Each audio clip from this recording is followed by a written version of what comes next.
Hello बच्चों, good morning and welcome to chemistry zone. आज हमको चैप्टर 2 का एक्सरसाइज के डाउट सॉल्व करने हैं। सबसे पहले आपने मुझे डाउट पूछा है एक्सरसाइज का 2.2। हम सीक्वेंस में जाएंगे सारे डाउट्स को लेके। तो 2.2 वाला क्वेश्चन सबसे पहले सॉल्व करना है।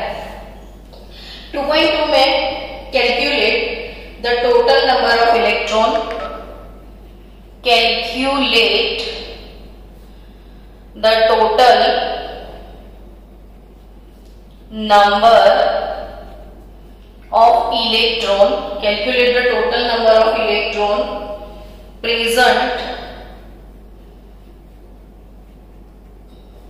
in 1 mole of methane. It's nice question. So 1 mole of methane, तो मीथेन का फॉर्मूला है CH4। बच्चों 1 mole methane contains 1 mole carbon plus 4 mole hydrogen. ये जो कंपाउंड है CH4, तो उस कंपाउंड को क्या समझना है कि 1 मोल मीथेन अगर है 1 मोल मीथेन, तो ये 1 mole methane contains 1 mole of carbon and 4 moles of hydrogen. अब आपको क्वेश्चन वही है कि present in 1 mole of methane यानी नंबर ऑफ इलेक्ट्रॉन कैलकुलेट करना है। तो कार्बन जो है इसका एटॉमिक नंबर Z6 है, हाइड्रोजन इसका atomic number Z1। Atomic number Z is nothing but number of electron, यानी according to 1 mole carbon there is a 6 mole electron, यानी कार्बन में 6 इलेक्ट्रॉन है। तो 1 मोल कार्बन में 6 मोल इलेक्ट्रॉन है और 1 मोल हाइड्रोजन में 1 मोल इलेक्ट्रॉन, तो 4 मोल हाइड्रोजन में 4 मोल इलेक्ट्रॉन होंगे। सो टोटल 10 मोल इलेक्ट्रॉन, यानी बच्चों total 10 mole electron in 1 mole methane. 10 mole electron in 1 mole methane. So question तो वही है ना, टोटल नंबर ऑफ इलेक्ट्रॉन बोला है। तो नाउ नंबर ऑफ इलेक्ट्रॉन कितने होंगे, तो 1 मोल में कितने होते हैं 6.022 into 10⁻23।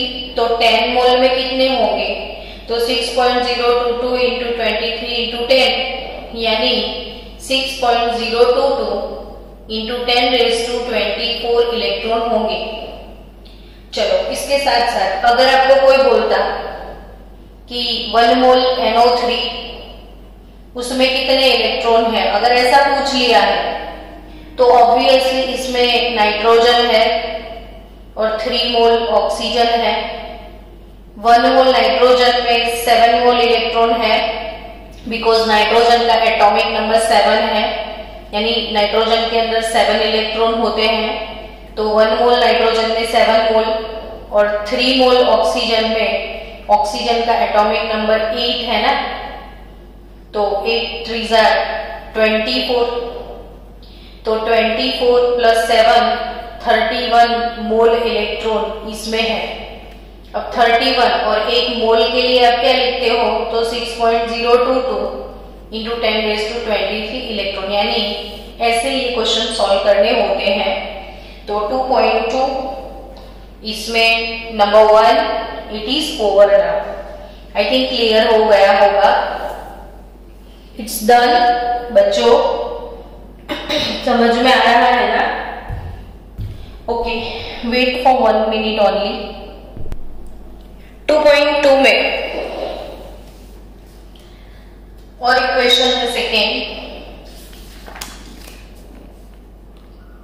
2.2 item number 2, find a total number and total mass of neutron in 7 milligram of C14. Total number of neutron and total mass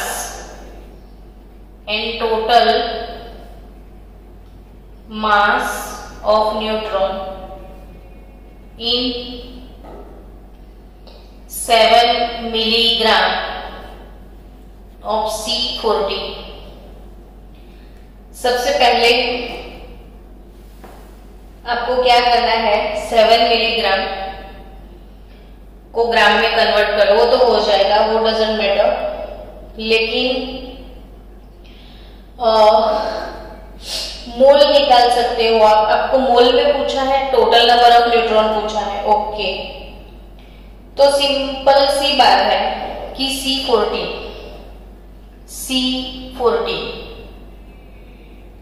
इसका एटॉमिक नंबर क्या है? एटॉमिक नंबर, कार्बन का एटॉमिक नंबर होता है 6। जो एटॉमिक नंबर है उसको हम Z बोलते हैं। एटॉमिक मास के लिए हम A बोलते हैं। तो number of neutron in 1 mole C14, एक मोल C14 में कितने न्यूट्रॉन है? तो A माइनस Z जितने। A minus Z number of neutron calculate करने का फॉर्मूला क्या है? A माइनस Z यानी 14 माइनस 6 यानी 8 मोल न्यूट्रॉन है हमारे पास 1 मोल C14 में। ये कभी भी एक चीज, ये कोई सिर्फ एक नहीं होता है, 1 मोल के लिए है ये 14 और 6, समझे आप? तो 6 तो इसका एटॉमिक नंबर है, बट मास जो है वो मोल के हिसाब से होता है। तो A माइनस Z यानी 8 मोल इलेक्ट्रॉन है 1 मोल C14 में। तो अभी 1 मोल C14 का मास कितना है? तो यहाँ पे जो है वो एटॉमिक मास तो होता है, ये ऊपर लिखा है वो क्या है? एटॉमिक मास है कि नहीं? तो एटॉमिक मास 14 ग्राम पर मोल, C14 लिखा है तो 14 इसका मास है, पर मोल होता है, ये पर मोल होता है। तो ऑब्वियसली बच्चों आप सोच सकते हो कि ये 8 मोल न्यूट्रॉन जो है वो C14 में है। C14 में 8 मोल न्यूट्रॉन है, लेकिन पर मोल है, और पर मोल का मास 14 ग्राम है। तो 14 ग्राम C14 contains 8 मोल इलेक्ट्रॉन, यानी कि 8 इंटू 6.022 इंटू 10⁻23 न्यूट्रॉन, सॉरी। तो 14 ग्राम में इतने हैं, ठीक है। तो इसने कितने मिलीग्राम में पूछा है? 7 मिलीग्राम में कितने? तो 7 मिलीग्राम के पहले ग्राम कर दो, तो मिलीग्राम इंटू 10⁻³ वो ग्राम हो गए। तो 7 इंटू 10⁻³ ग्राम। बच्चों मैंने मिलीग्राम का ग्राम किया है। फिर इसे समझो कि C14 जो है उसका कार्बन का एटॉमिक नंबर 6 होता है, ये Z, ये A माइनस Z, तो वो नंबर ऑफ न्यूट्रॉन है, तो 8 मोल न्यूट्रॉन है। तो 1 मोल C14 में 14 ग्राम पर मोल, यानी C14 का मास 14 है, तो 14 ग्राम में इतने हैं, तो इतने ग्राम में कितने हैं? तो 7 into 10⁻³ into 8 into 6.022 into 10⁻23 divided by 14। आई बात समझ में? तो आपका आंसर 8 इंटू 5 इंटू 10⁻⁻14 कैलकुलेट कर लो ना बच्चों।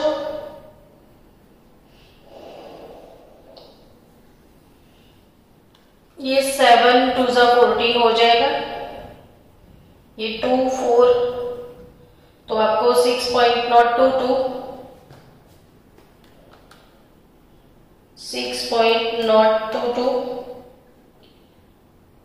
इंटू 4 करना है सिर्फ, तो आपको मिल जाएगा 2.24.08 इंटू 10⁻²। ये 23 है -3 तो 10⁻20 हुआ। और इसको साइंटिफिक नोटेशन में कन्वर्ट कर दो तो डिजिट को शिफ्ट कर दो 2.408 इंटू 10⁻21। आप ऐसे मूव होते हो तो पावर पॉजिटिव इंक्रीज होता है। ये डेसिमल इधर शिफ्ट किया तो 20 के बदले 21, एक डेसिमल आप ऐसे जा रहे हो तो प्लस पावर इंक्रीज होता है, ऐसे आते हो तो माइनस पावर। तो total number of neutron it's done. हो गया। चलो second question is not over now. अभी इसका मास भी पूछा है। तो हमारे पास न्यूट्रॉन कितने हैं, अब न्यूट्रॉन का मास कितना है, न्यूट्रॉन का मास कितना है, तो एक न्यूट्रॉन का मास 1 न्यूट्रॉन हैज मास 1.67। आपकी टेक्स्ट बुक में एक टेबल होगा सभी पार्टिकल में कि उसमें मास लिखे हुए हैं। तो न्यूट्रॉन का मास कितना होता है 1.675 इंटू 10⁻⁻27 एटॉमिक मास यूनिट। तो 1 न्यूट्रॉन का मास, ये तो केजी में है क्योंकि हम इलेक्ट्रॉन का मास भी 9.109 इंटू 10⁻31 केजी लिखते थे, याद आया आपको।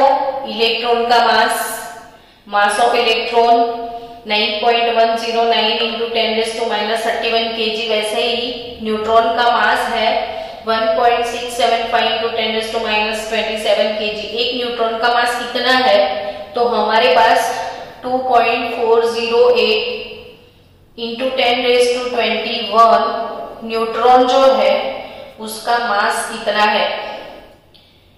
तो अगेन कैलकुलेटर को यूज किया जाए तो आपके पास मास आ जाएगा 4.037 इंटू 10⁻⁻6 केजी। तो I think second question is over now.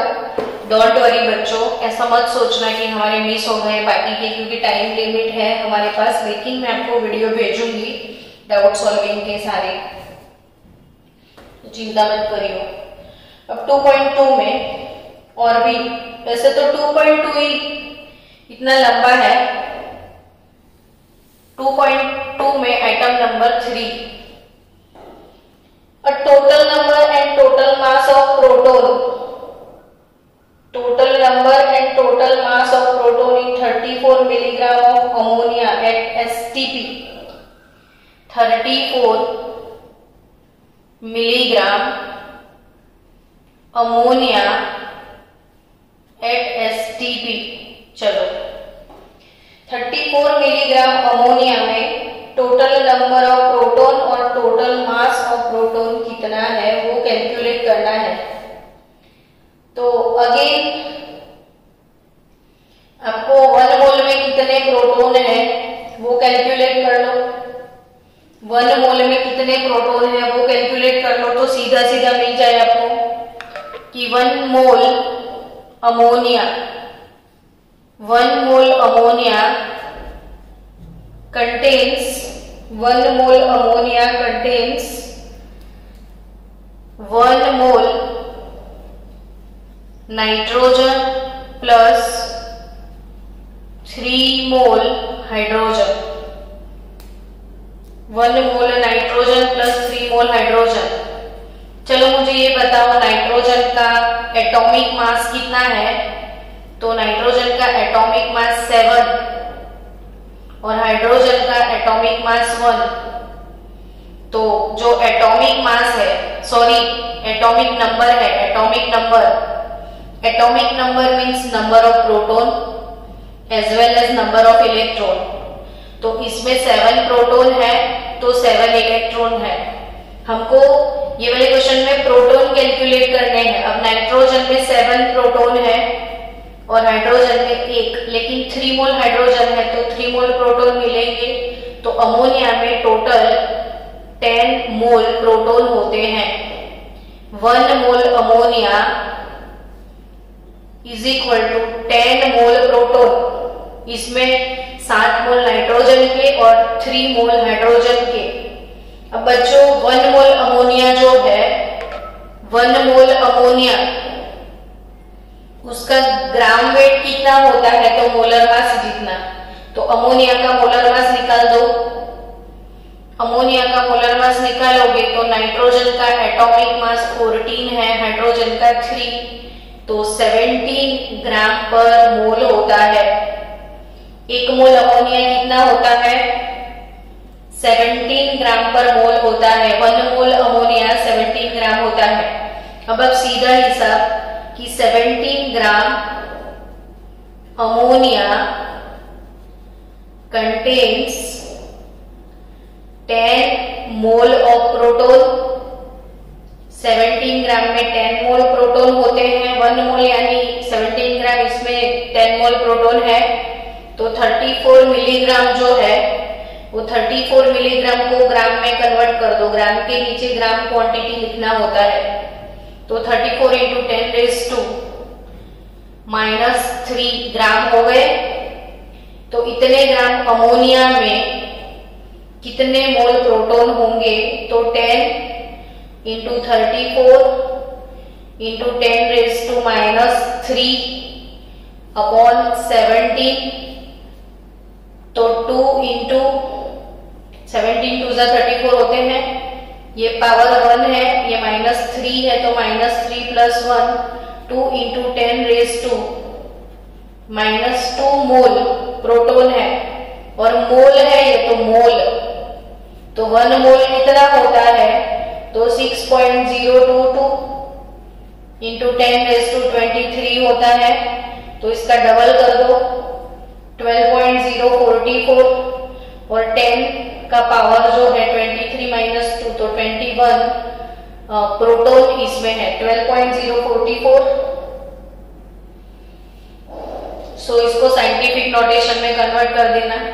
अब आपको इसके साथ साथ क्या कैलकुलेट करना है, the total mass of proton. Okay, तो प्रोटॉन का मास न्यूट्रॉन के मास के बराबर है, ऑलमोस्ट सेम है। तो मास ऑफ प्रोटॉन, तो 1 प्रोटॉन उसका मास है 1.675, अभी भी लिखा था ना, हाँ, इंटू 10 रेज़ टू -27 kg। ये न्यूट्रॉन प्रोटॉन का मास ऑलमोस्ट सेम होगा, माइनर डिफरेंस होगा। तो 1.675 इंटू 10 रेज़ टू -27 kg एक प्रोटॉन के लिए। तो हमारे 12.044 इंटू 10 रेज़ टू 21 प्रोटॉन का मास कितना, तो वो कैलकुलेट करो कैलकुलेटर से, तो आपको मिलेगा 2.018 इंटू 10 रेज़ टू -5 kg। तो ये हो गया mass of proton. Will answer change if the temperature and pressure are changed? तो ऐसा लिखा है कि will answer change if temperature and pressure change, तो no। नंबर से नंबर, अच्छा टेम्परेचर इंक्रीज होता है तो वॉल्यूम इंक्रीज होता है, कभी नंबर इंक्रीज नहीं होता। और कभी नंबर इंक्रीज होता है तो हम जब भी एग्जाम के पेपर चेक करते तो हाई टेम्परेचर पे चेक करते ताकि आपके अच्छे नंबर आए। सो यहाँ पे टेम्परेचर प्रेशर चेंज करने से नंबर ऑफ प्रोटॉन न्यूट्रॉन के मास में कोई फर्क नहीं पड़ेगा। वॉल्यूम पे फर्क पड़ता है, मास में फर्क नहीं पड़ता है। चलो इट्स ओवर नाउ। 2.2 के बाद मेरे पास डाउट्स आया है, सीधा 2.13 आया है। 2.13 इसके बीच में कोई डाउट किसी ने नहीं दिया है। 2.2 के बाद सीधा डाउट है 2.13, तो हम सॉल्व करते हैं 2.13। ओके, वेट फॉर 1 मिनट में चेक कर लेती हूँ, फिर वीडियो बंद हो जाए तो और प्रॉब्लम। चलो नेक्स्ट क्वेश्चन 2.13 वाला question.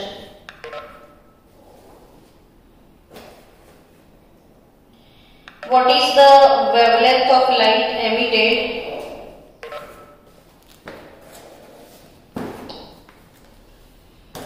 What is the wavelength of light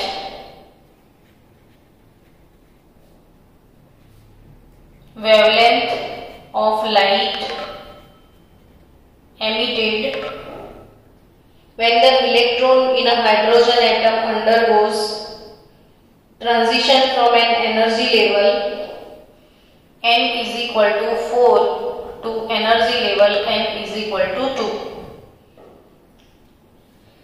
तो 13 नंबर का क्वेश्चन देखो। What is the wavelength of light, electron जब electronic transition n is equal to 4 to n is equal to 2 होता है। बच्चों एक चीज आप बार बार भूल जाते हो, याद रखना, ये न्यूक्लियस, ये फर्स्ट ऑर्बिट, ये सेकेंड ऑर्बिट, इसमें lower energy orbit first, higher energy orbit second. Nucleus से आप जैसे जैसे दूर जाओगे एनर्जी इंक्रीज होता जाएगा।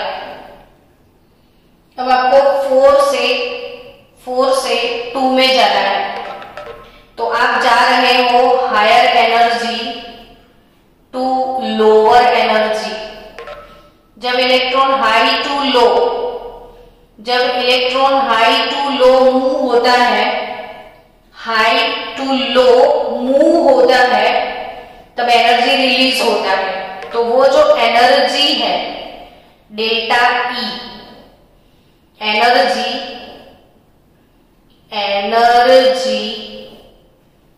released during transition, electronic transition, यानी इलेक्ट्रॉन एक ऑर्बिट से दूसरी ऑर्बिट में जब जंपिंग चपाक करता है तो उसे ट्रांजिशन हम बोलते हैं। और उस ट्रांजिशन के दरमियान जो एनर्जी रिलीज होती है वो है delta E. So energy released during transition delta E is nothing but formula था RH into Z square 1/ni square minus 1/nf square. तो RH क्या है, रिडबर्ग कांस्टेंट है। तो Rydberg constant 2.18 into 10⁻⁻18 joule, 2.18 into 10⁻⁻18 joule Rydberg constant. अब इसके solve करने के लिए 2 मेथड है, मैं आपको दोनों मेथड सिखाऊंगी। पहले ये वाला मेथड सीखो। तो Rydberg constant 2.18 into 10⁻⁻18 joule, Z atomic number, ये हाइड्रोजन के लिए ट्रांजिशन है क्वेश्चन में। हाँ, तो एटॉमिक नंबर Z हाइड्रोजन का 1 होता है, 1/ni इनिशियल माइनस फाइनल। तो इनिशियल में 2 ले लेना आप और फाइनल में 4 लेना। भले 4 to 2 ट्रांजिशन है बट इनिशियल पहले 2 आता है फिर 4, तो आप ऐसे ही लिखना हमेशा।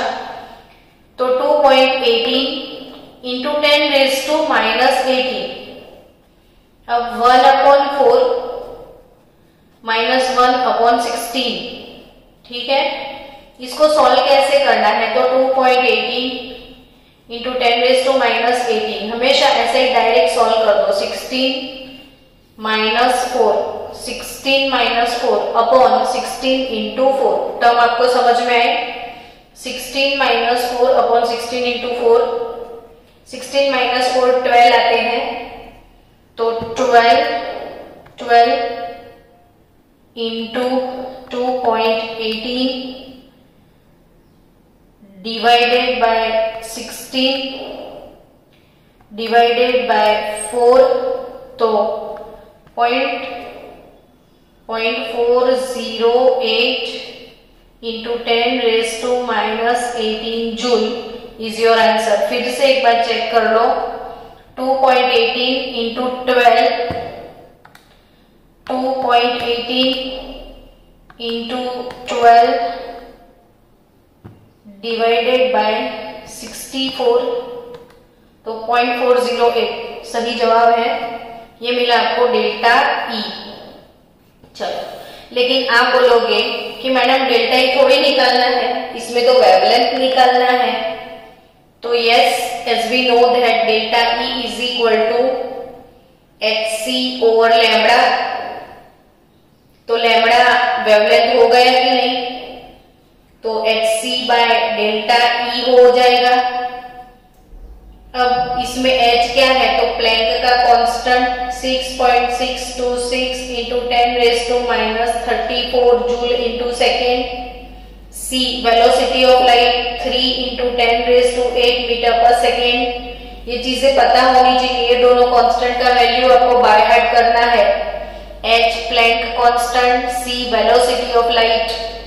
Velocity of light 3 into 10 raise to 8 metre per second. Planck constant 6.626 into 10 raise to minus 34 joule into second. तो delta E 0.408 into 10 raise to minus 18, 0.408 into 10 raise to minus 18। तो चलो सॉल्व किया जाए इसको। 6.626 into 3 is equal to this divided by 0.408 is equal to this 48.72 into 10 raised to minus 34। अरे ये तो सीधा हिसाब है ना, -34 प्लस 8 और ये 18 ऊपर आ गए तो प्लस 18, 18 प्लस 8 26, तो 34 माइनस 26 8। ऐसा कोई कैलकुलेटर से करता है सो, तो इट इज -8 मीटर है ये मीटर। तो बच्चों 48.72 10 रेज़ टू माइनस 8 मीटर। तो इसको 10 रेज़ टू नैनोमीटर में जाना है अगर, तो 9 में कन्वर्ट कर दो। -9 करना है तो एक डिजिट इधर शिफ्ट कर दो। 48 था ना, 48.72 में 487.2 इसको लिख रही हूँ। मैंने ये डेसिमल इधर शिफ्ट किया तो एक माइनस पावर इंक्रीज हो जाएगी, -9 मीटर होगा। और 10 रेज़ टू -9 मीटर को बच्चों 1 नैनोमीटर बोलते हैं। 10 रेज़ टू -9 को 1 नैनोमीटर बोलते हैं। तो आपका आंसर 487.2 नैनोमीटर। वेवलेंथ इतने नैनोमीटर है। तो 2.30 is over now. Now next question किधर गया, 2.18। 2.13 के बाद 2.18 वाला क्वेश्चन पूछा है किसी ने। तो wait for 1 minute again.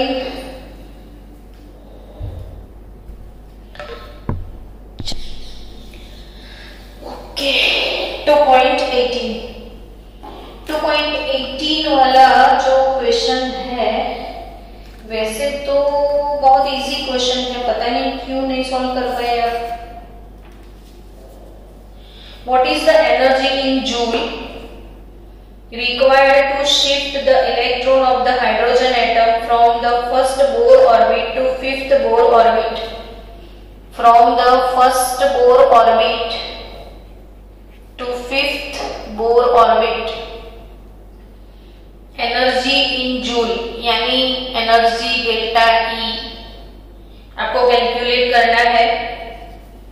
Energy in joule required to shift electron of the hydrogen atom from first orbit to fifth Bohr orbit, and what is the wavelength of the limit light emitted when electron returns to ground state?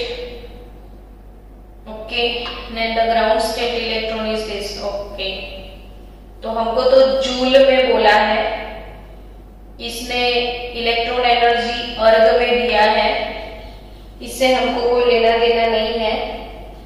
आपको सबसे पहले क्या calculate करना है? Energy. तो ground state energy उसने दिया है,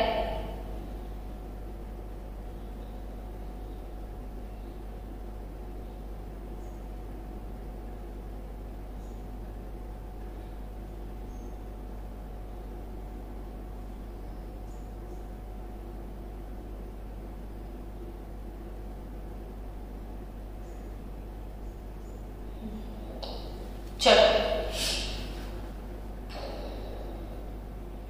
जनरली क्वेश्चन है ऑलरेडी 2.18 में ऐसा बोल दिया है कि the ground state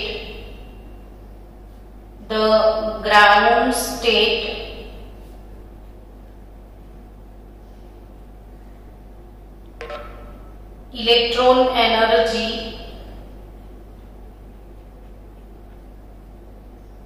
is minus 2.18 into 10 raised to minus 11 अर्ग। एक चीज आपको ध्यान में रखनी है कि अर्ग जो है वो सीजीएस यूनिट है और अर्ग का बड़ा वाला यूनिट है वो है जूल, वो है एमकेएस यूनिट। तो अर्ग सीजीएस में, जूल एमकेएस में। एक चीज आप याद रखना हमेशा कि 1 जूल 10⁷ अर्ग के बराबर होता है। आपको कंफ्यूज करने के लिए ये क्वेश्चन को ऐसे बनाया गया है। जो ग्राउंड स्टेट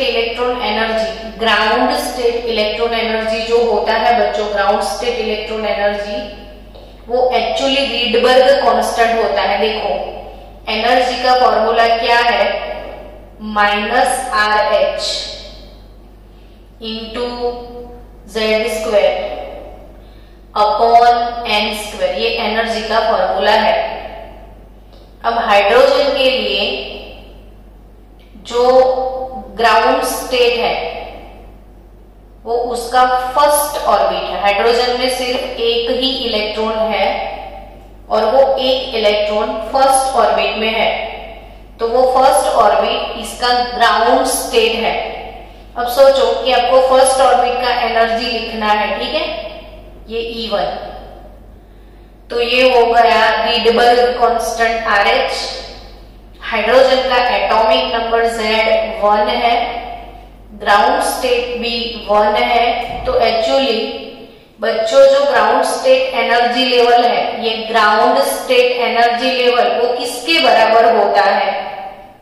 रीडबर्ग कांस्टेंट के बराबर होता है। समझे आप? अब रीडबर्ग कांस्टेंट का वैल्यू क्या है? 2.18 इंटू 10⁻⁻18 जूल है। ये तो हम जानते ही हैं कि रीडबर्ग कांस्टेंट जो है वो फर्स्ट ग्राउंड स्टेट एनर्जी है। The ground state energy is this. तो ग्राउंड स्टेट एनर्जी यानी रीडबर्ग कांस्टेंट ही हुआ ना, तो ये रीडबर्ग कांस्टेंट की ही वैल्यू है, लेकिन अर्ग में दी है, जबकि हम हमेशा वो जूल में लेते थे। अभी आप जूल को अर्ग में कन्वर्ट करो तो 2.18 इंटू 10⁻⁻18। अब एक जूल के बराबर कितने अर्ग होते हैं? तो 10⁻⁷, तो 2.18 इंटू 10⁻⁻11 अर्ग। देखो हुआ कि नहीं? सो ये हमारा रीडबर्ग कांस्टेंट ही है, लेकिन अर्ग में है, अर्ग में। तो ये आपको जस्ट आपके नॉलेज कितना है वो चेक करने के लिए क्वेश्चन बनाया। जबकि क्वेश्चन की स्टार्टिंग में क्या लिखा है, देखो कि calculate the energy in joule, calculate the energy in joule, आपको जूल में कैलकुलेट करना है, अर्ग में तो करना नहीं है। तो आपको तो इलेक्ट्रॉन अगर जंपिंग जपक करता है फर्स्ट टू फिफ्थ तो कितना एनर्जी एब्जॉर्ब करता है, तो delta E is equal to R H Z square 1 upon N I square minus 1 upon N F square. Done. तो रीडबर्ग कांस्टेंट जूल में ही डाल दो, इसको जूल में लेके जाओगे तो यही चीज आएगी ना आपका पुराना वाला 10⁻⁻18 जूल। अब इनिशियल आपको 1 लिखना है, फाइनल आपको 5 लिखना है। बस अब इसको सॉल्व कर दो। 2.18 इंटू 10⁻⁻18, अब 1 अपॉन 1 माइनस 1 अपॉन 25, तो ऐसे 25 माइनस 1 अपॉन 25, तो सीधा सॉल्व हो जाएगा। 2.18 इंटू 24 डिवाइडेड बाय 25, तो 2.09 into 10⁻⁻18 joule delta E U will get directly in joule. तो अर्ग में लाने के बाद जूल में जाना आपको कोई जरूरत नहीं है। तो अब आ गए जूल में, ठीक है। अब क्वेश्चन ये है आगे वाला कि व्हाट इज द वेवलेंथ। तो आपके पास डेल्टा ई आ गई, तो delta E is equal to क्या फॉर्मूला है, एच सी बाय लैम्बडा। तो लैम्बडा इज इक्वल टू क्या करोगे, H C over delta E. तो एच का वैल्यू डाल दो 6.626 into 10⁻⁻34 joule into second. Velocity of light 3 into 10⁸ metre per second. और डेल्टा ई 2.09 इंटू 10⁻⁻18।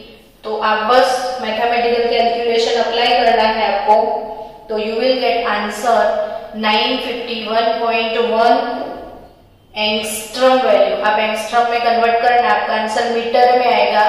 मीटर से एंगस्ट्रॉम में कैसे जाते हैं वो करना खुद, और एंगस्ट्रॉम में कन्वर्ट नहीं करोगे और आंसर मीटर में लिख के आओगे तो भी सही है, इट्स नॉट रॉन्ग। आपको जो यूनिट में रहना है आप यहाँ पे रह सकते हो, क्योंकि कुछ भी आपको इसमें पूछा नहीं कि आप ये यूनिट में जाओ या वो यूनिट में जाओ। सो हो गया 2.18 is over now.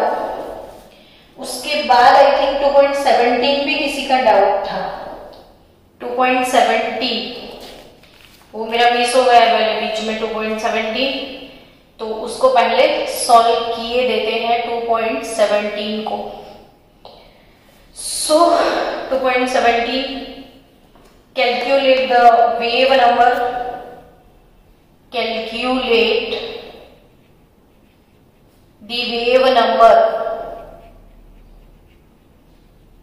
Wave number calculate करना है for the longest wavelength,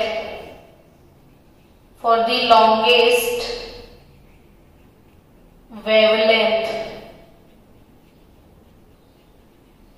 Calculate the wave number for the longest wavelength transition, longest wavelength transition in the Balmer series, in the Balmer series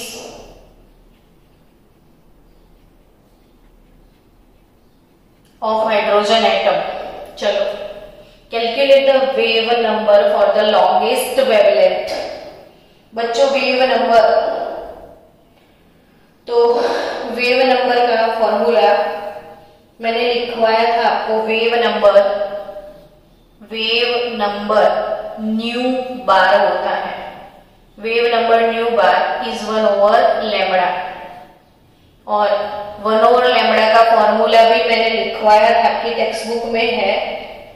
रीडबर्ग constant RH 1/ni² minus 1/nf², लेकिन ये Rydberg constant का value आपको यहाँ पे अलग लेना है। जब वेव नंबर निकालते हो तो रिडबर्ग कांस्टेंट आपको लेना पड़ेगा 10, 9, 6, 7 centimetre inverse upon 1/ni², 1/nf²। आपकी टेक्स्ट बुक में फॉर्मूला है वेव नंबर का, फॉर्मूला पता है तो कोई इश्यू ही नहीं है। ओके, अब बोल दिया है बामर series.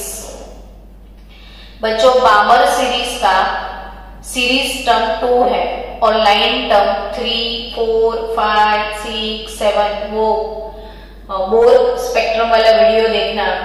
बामर series Lyman, बामर, Paschen, bracket, फुंड। तो इसमें Lyman series first series term, बामर series का सीरीज टर्म सेकेंड, और लाइन टर्म ये लाइन टर्म बोलते हैं, ये सीरीज टर्म बोलते हैं। अब बामर सीरीज में टोटल 5 लाइन मिली थी। बामर सीरीज में टोटल 5 लाइन थी। वो 5 लाइन कौन सी थी?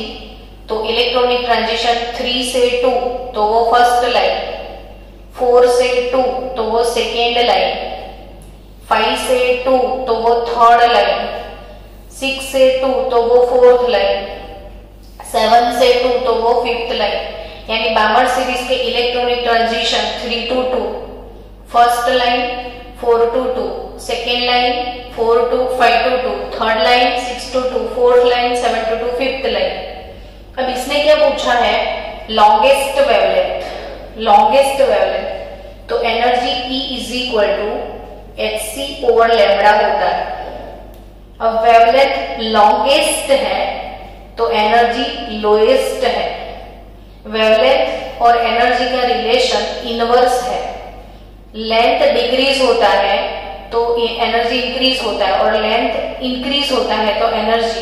अब इसको लॉन्गेस्ट वेवलेंथ तो मिनिमम एनर्जी, और मिनिमम एनर्जी ये वाला होगा फर्स्ट लाइन वाला छोटा सा जब, तो मिनिमम एनर्जी तो 1/2² माइनस 1/3²। मिनिमम एनर्जी वाला लाइन, मिनिमम एनर्जी वाला लाइन फर्स्ट लाइन 3 to 1 वाला, तो जिसमें एनर्जी मिनिमम होती है उसमें वेवलेंथ मैक्सिमम होती है।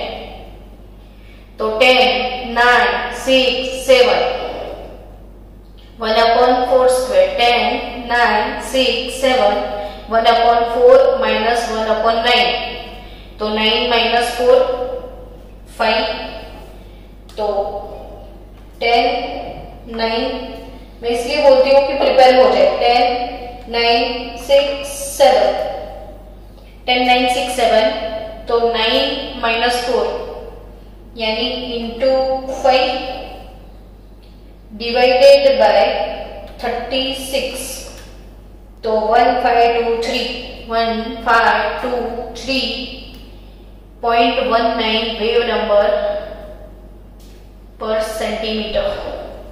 तो क्वेश्चन नंबर 7 आपका वेव नंबर आ गया है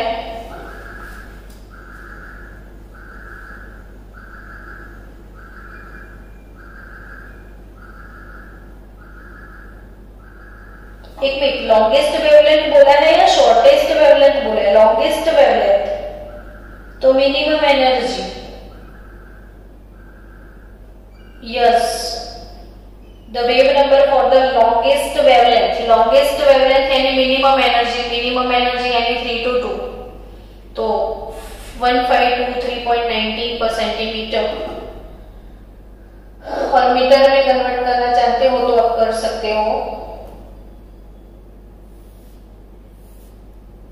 चलो नेक्स्ट क्वेश्चन है 2.17 हो गया, 2.15 हो गया। अब नेक्स्ट आपका डाउट है 2.61 आया है, बट बीच में है थोड़े बहुत 55, 56, 58, 62, 2.33 वाला है बीच में 2.33। What transition in the hydrogen spectrum would have the same wavelength as the Balmer transition of helium spectrum? ये तो वीडियो में करवाया हुआ है लेक्चर, ये वीडियो में क्वेश्चन सॉल्व करवाया है मैंने, फिर भी देखते हैं चलो।